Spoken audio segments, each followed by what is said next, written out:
สุขสบายดีพ่อแม่พี่น้องทุกท่านเนาะชาวยูทูบและเฟซบุ๊กวันนี้มาพบข้าพเจ้าเช่นเคยเนาะเท่งเซอร์เดียวเนาะวันนี้ข้าพเจ้าจะมารีวิวรถไทยเนาะวันนี้จะมาลองแลนเบิ่งว่าเขาจะแลนได้เท่าใดเนาะ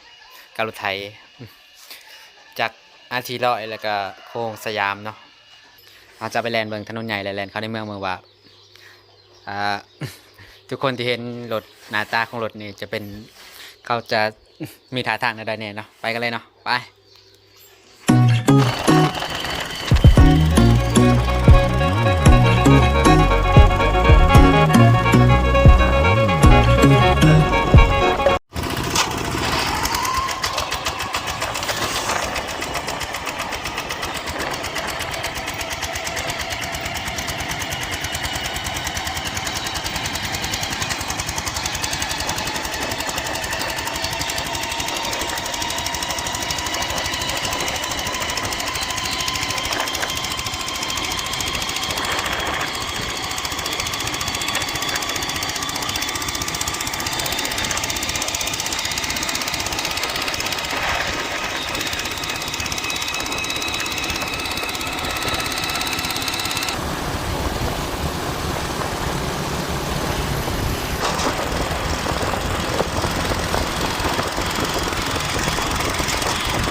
ระหว่างที่เราไปลองมาก็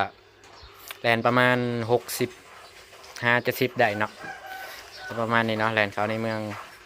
แลนขึ้นมาแลนประมาณลองแลนประมาณ30กว่าหลักได้เนาะแล้วเราก็จะขอจบคลิปไว้เพียงเท่านี้เนาะเดี๋ยวโอกาสหน้าเรามีคลิปยังให้เบิ่งใหม่ๆก็เดี๋ยวเราจะลงให้เบิ่งใหม่อีกทีเนาะไปแล้ว